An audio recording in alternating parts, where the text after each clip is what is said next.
आनंद के साथ रहिएगा। मैं इसी तरह अच्छी धीरे धीरे बात करता रहूंगा। देशभक्ति का भी एक कभी उधर जैसा बताया दादा ने, देशभक्ति की भी बात धीरे धीरे होगी। मुझे भी देशभक्ति करने का शौक था दादा। मैं सोचा कि मैं क्या करूं, तो मैं पुलिस में भर्ती होना चाहता था। अच्छा, दरोगा जी इधर बैठे हैं, तभी मैं सोच रहा था कि इधर वार्ड नंबर 18 इतना शांत क्यों बैठा है। हमारे यहाँ दरोगा नहीं, एसपी होता है, सीएसपी होता है, डीएसपी होता है, टीआई होता है, आईजी होता है। दरोगा होता नहीं है, नहीं तो फिर वो नहीं। पुलिस पर दरअसल मैं कविता सुनाना बंद कर दिया हूँ। ये विकास भैया सुनाते हैं, मैं दरअसल बंद कर दिया हूँ दादा, जब से चालान का रेट इतना ज्यादा बढ़ गया।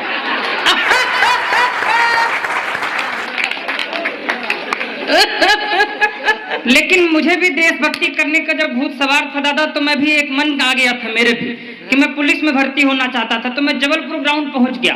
सामने एसपी साहब खड़े थे, हवलदार साहब खड़े थे। बोले सीना में फीता लगाओ, बताओ देश के लिए क्या कर सकते हो, तभी पुलिस में भर्ती हो पाओगे। साहब एकदम खून उबल रहा था एकदम। मैंने कहा मैं देश के लिए अंतिम सांस तक लड़ सकता हूँ। खुश नहीं हुए। बोले दूसरी बार फीता लगाओ सीने में, बताओ देश के लिए क्या कर सकते हो, तभी पुलिस में भर्ती हो पाओगे। साहब लहू का कतरा कतरा देश के नाम कर सकता हूँ, और क्या करूं, तब भी खुश नहीं हुए। बोले अंतिम मौका दे रहा हूँ, ठीक से फीता लगाओ और बताओ देश के लिए क्या कर सकते हो, तभी पुलिस में भर्ती हो पाओगे। हम सीना में फीता लगाए और सांस फुला के बोले दादा भाई हम क्या साहब ऐसा है कि हम 1.5 लाख तक दे सकते हैं।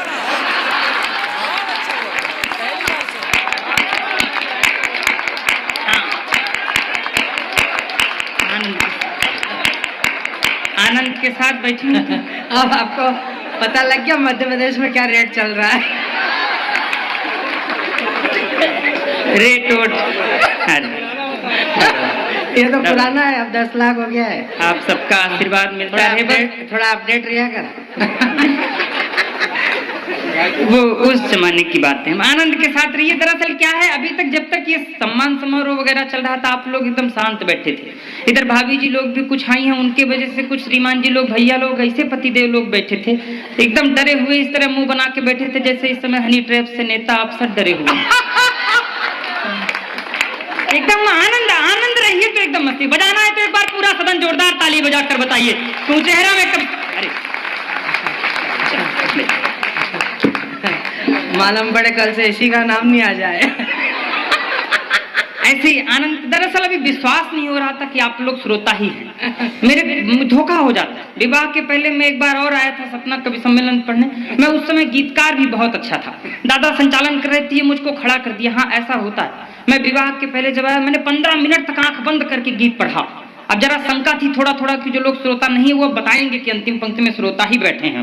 हम 15 मिनट तक आंख बंद करके गीत पढ़े राजीव भैया की तरह। जब आंख खोले तो केवल एक ही श्रोता बचा था, बाकी सब चले गए।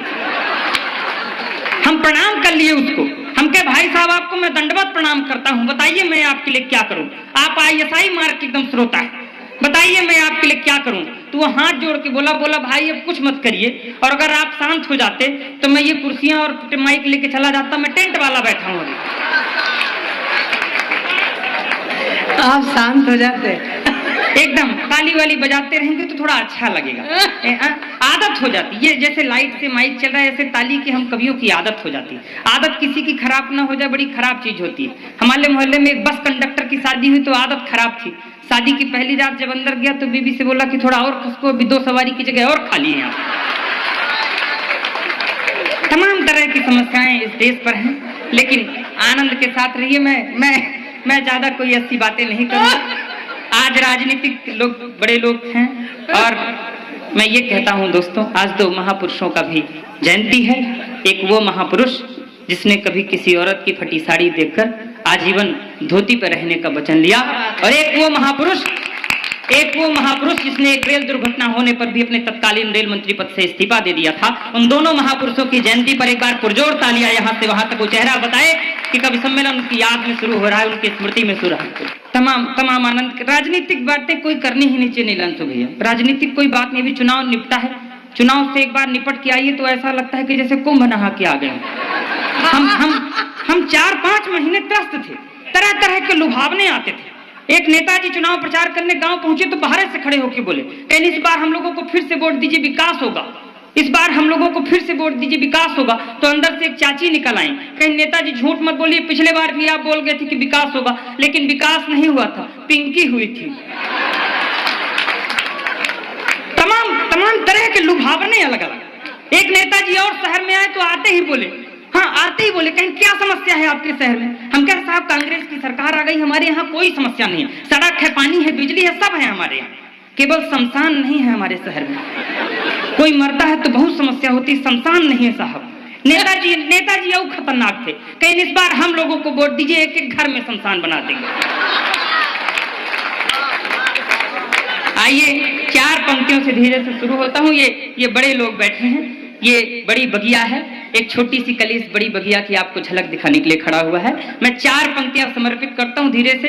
अभी पुरुष पीड़ित पर्व एक आने वाला है 15-20 दिन में, एक ताजिया से, कोई भूमिका की आवश्यकता नहीं, मैं निवेदन करता हूँ, सुनेगा 4 पंक्तियां। बहुत अच्छा बेटा। कि इस दौर में श्रीमान पति हो गया बेहाल, इस दौर में श्रीमान पति हो गया बेहाल, घर वाली मूलधन ब्याज मांग रही है, उपहार मांगने की है परम है प्रथा पुरानी यहाँ, उपहार मांगने की है प्रथा पुरानी यहाँ, चूड़ी बिंदिया सिंगार साज मांग रही है, दौर महंगाई वाला इतना है विकराल, बीवी जो कभी न मांगी आज मांग रही है, सोना नहीं चांदी नहीं गहनों के बदले में, इस करवा चौथ में प्याज मांग रही।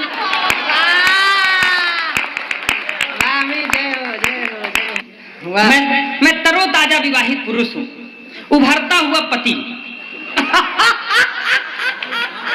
कि मैंने एक शादीशुदा मित्र से ये पूछा, यार तुम ये बताओ दूल्हा घोड़े पे क्यों जाता है? ये नचिकेता ओज सुनाता है, मैं एक खोज की बात सुनाता हूँ। मेरे मन में एक बात आई, दादा भाई कि आखिर दूल्हा घोड़े पे ही क्यों जाता है, गधे पे क्यों नहीं जा सकता? दादा 4 पैर का तो गधा भी होता है।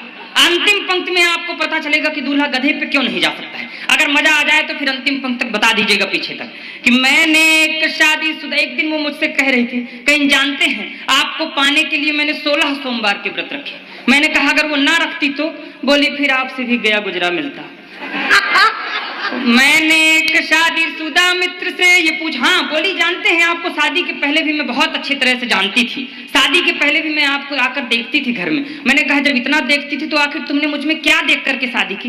बोली 1-2 बार मैंने आपको आपके घर में बर्तन मांजते हुए देखा था। मैंने एक शादीशुदा, अंतिम पंक्ति तक पहुंचिएगा कि दूल्हा गधे पे क्यों नहीं जाता है। मैंने एक शादीशुदा मित्र से ये पूछा, यार तुम ये बताओ दूल्हा घोड़े पे क्यों जाता है? उसने कहा जो यार याद मत दिलाइए, सोच कर उस दिन को आंसू आ जाता है। राज की बात यह मैं तुमको बता रहा हूँ, हालांकि कुंवारों को न बतलाया जाता है, और अंतिम बार घोड़े पे वो चढ़ता बेचारा है, उसके बाद खुद ही गधा बन जाता। ये आकाश से उतरते हुए टीवी चैनलों से किस तरह कुसंस्कार फैला है हमारे और आप सबके समाज में। इन्हीं कुसंस्कारों का ही प्रभाव है कि आज माँ बाप अपने बच्चों से ये उम्मीद नहीं करते कि मेरा बेटा मुझे खाना देगा या नहीं, बल्कि इस बात की भी चिंता करने लगे हैं कि मेरा बेटा मेरी चिता को आग देगा या नहीं।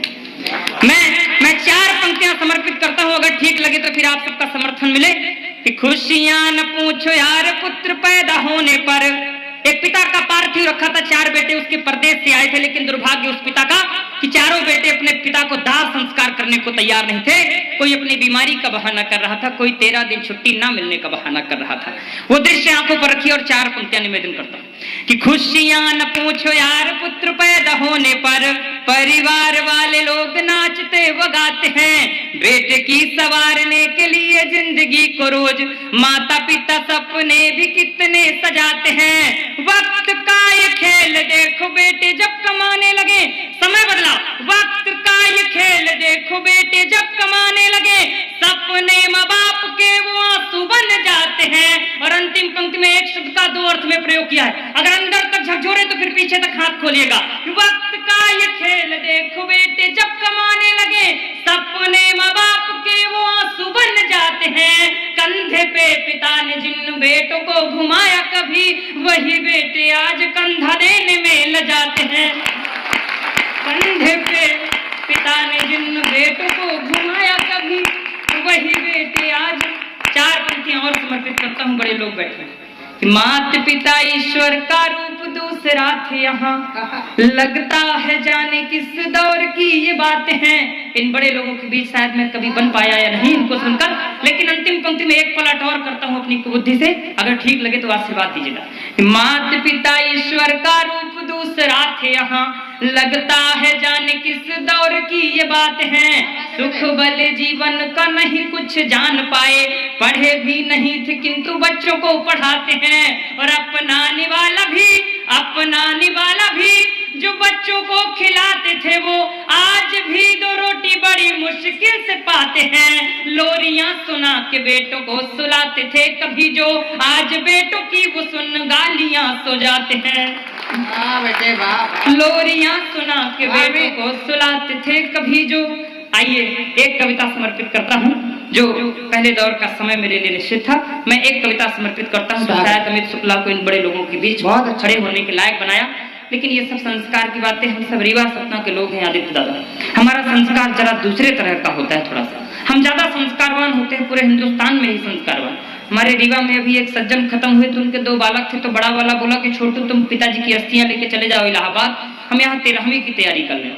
वो चला गया तो 10 किलोमीटर पहले नैनी में जाम लग गया, तो वहीं नाले में पिताजी की अस्थियां निपटा के चला आया। अब जल्दबाजी, दरअसल हम संस्कारी वाहन है दादा।